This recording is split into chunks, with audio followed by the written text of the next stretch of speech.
Janet Cowell, welcome to WRAL. Thank you. Affordable housing is a huge problem in Raleigh. We've been seeing drips of progress, but this still remains a top issue for so many people. What are you going to do to address this? Well, you're right, it is a very important issue because we've all seen the cost of living here escalate dramatically in the past few years. So one is knowing how do you facilitate the building of housing by private sector. I think the past two councils have made a number of reforms trying to facilitate and allow for more flexibility in types of housing across the city, and particularly in transit corridors. From a city perspective, of course, we've passed the affordable housing bond, so another, I think, good move. We could do more to help stabilize families that have been in place for a long time. So there are weatherization programs, there are things like home repair programs. They don't serve a whole lot of people. I mean, great programs, but I would love to work with the business community and other stakeholders to see how we could scale those to help more people stay in their homes longer. Another idea, so I was the state treasurer. There is a tool called tax increment financing, which just at its basics is when you're making a major public investment, draw a line, say what's the baseline value here, and as that public investment escalates, you could take some of that value and plow it back in subsidy for affordable housing or other programs. So that's a tool that Raleigh has not used much, and I would love to see us use it like Charlotte, Durham, and other cities have. I think you just answered my next question, but I want to give you the opportunity to answer it if you'd like in a different way. You've said on our WRAL program on the record months ago that the city has not done a good enough job of tackling affordable housing, and what you were just describing perhaps is one thing that they missed. But what else has the city missed here? Yeah, I think the big, you think about it, supply, subsidy, and stability are three components of affordable housing. And so I think they're attacking supply, and we could do better on the metrics and measuring where that supply is, and also making sure that supply isn't all in areas like Southeast Raleigh that have already been saturated with affordable housing projects. On the subsidy, again, I think we've done some things on the affordable housing, and I do think we could partner more looking at city-owned land, or even state land, long-term leases on land that the state may not want to sell. Are there ways to use government property? We have the Raleigh Housing Authority, which, because it runs public housing, has tools that nobody else has, and sort of vouchers and things. Is there a way to work more closely with the Raleigh Housing Authority to use city-owned land to do housing? So I think that stability piece of allowing more people to stay in their neighborhoods, to stay in their homes, is probably the weakest point to date, and I would work on all three, but that's one in particular. Interesting, an important one for sure. I want to talk to you about downtown revitalization now. There are pockets of really interesting places where people can go and enjoy, and has a lot of energy and has an identity, but those places are really connected by other parts of the city that don't have much of an identity and not a lot going on. And some would say that that has contributed to a lack of character in the city of Raleigh. So what would you do to make the city a place where there is character and energy throughout, not just in pockets? Yeah, absolutely. So recently I was having lunch with the head of the Museum of Natural Sciences downtown, which I'm sure many of us have gone to, and she was stating, it's just really rare that anybody gets all the heads of those museums together to talk about how they can work off of each other and maybe encourage people to, make a half day of it. You go to Marbles with your kid in the morning, and then maybe you go over to the Science Museum and you stop at the coffee shop or the lunch spot. So one thing is just the power of a mayor to convene and have that allow people to think through, well, what are the ways, churches, a lot of people go to church downtown. How are we encouraging people to stay or feel safe, and brunch, and how are we working together on those kind of things? The other, I served in the General Assembly, so I know the government complex well, and state treasurer. There are 20 blocks downtown that have no retail. Wow. So one idea, and again, I think Paul Cowell, who is the ex-mayor of Raleigh, who clearly cares about Raleigh, manages a lot of the property portfolio. So certainly would love to just hear, does the General Assembly, do they have ideas on how they'd like to maybe think about those 20 blocks and anything they'd like to do differently? You've mentioned so many people who have, they've got a lot of power and a lot of, their business partners in the community. And How do you engage them as well as hear the voices of everyday people?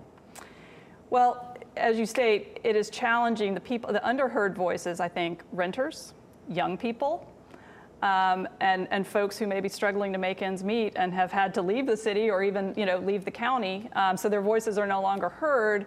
I think just knowing that that is a challenge and working to develop programs or technologies. Everybody, mostly has a smartphone. Mm-hmm. Can we develop more two-way technology? My understanding is there's the See-Click Fix program, but that's sort of, I see a pothole and you never hear back. I do think the city's working on a more upgraded and interactive model. So things like that, tools like that are important to facilitate community engagement and not just hear from the usual suspects or those with money or time. Yeah, yep. You want to implement a forward-looking rezoning plan. What does that look like? Well, like I said, I think some of the changes made over the last 2 years have been in the right direction. Mm-hmm. And I think there are changes that could be made to those. Part of that's working with the city to understand how has this all gone. My understanding is there are a lot of new units being built.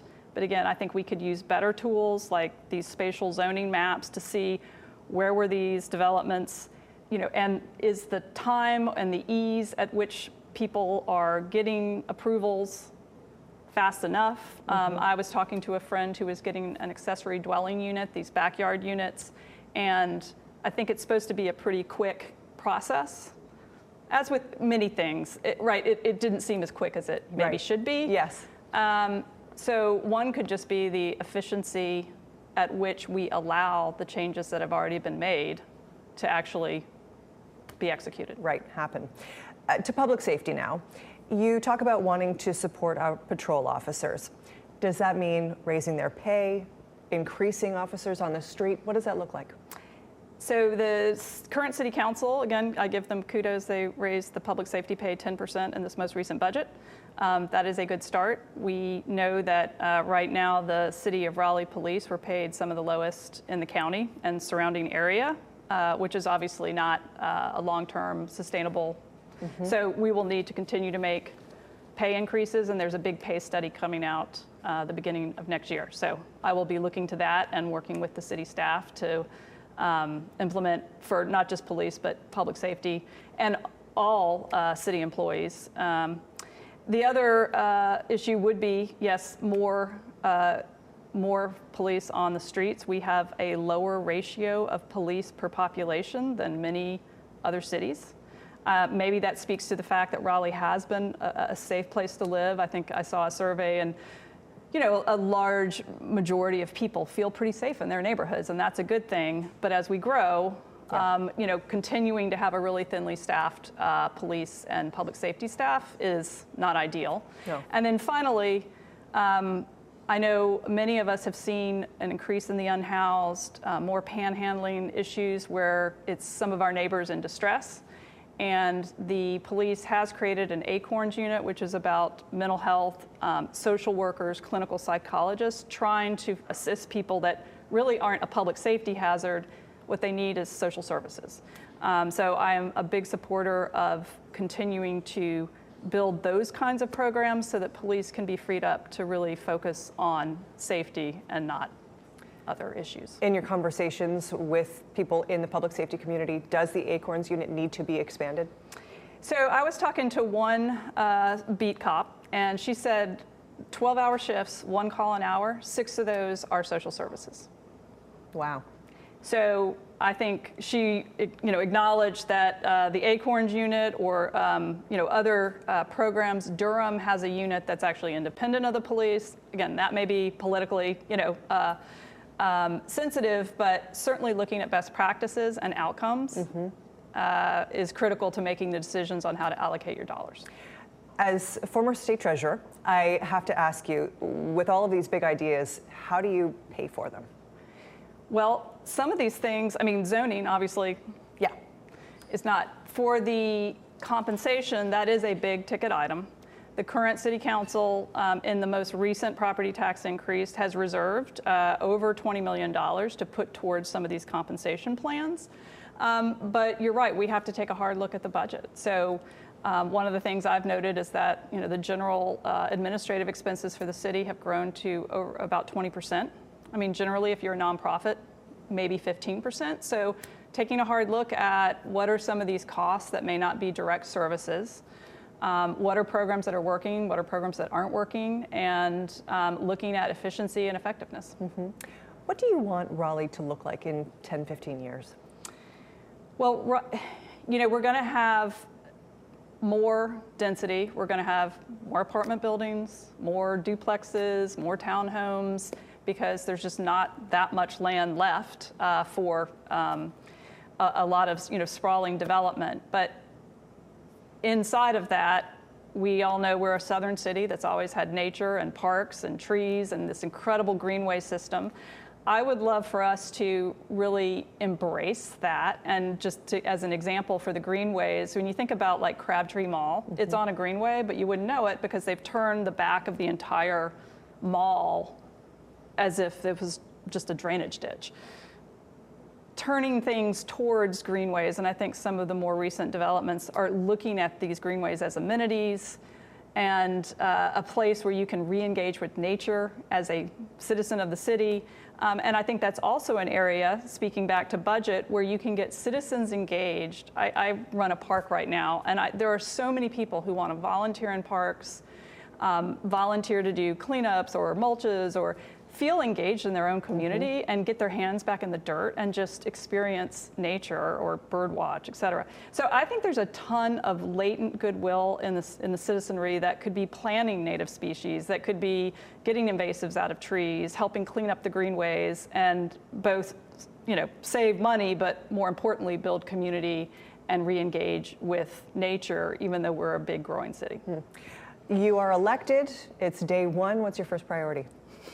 Well, the first priority is really working with the current council.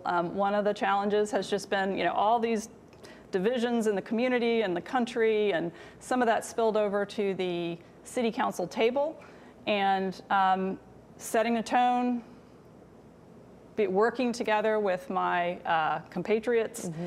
and figuring out what their priorities are, right? Working with the citizenry and trying to help just everybody come together to make Raleigh a city that works for everybody. Janet Cowell, thank you so much for your time. Thank you. Appreciate it.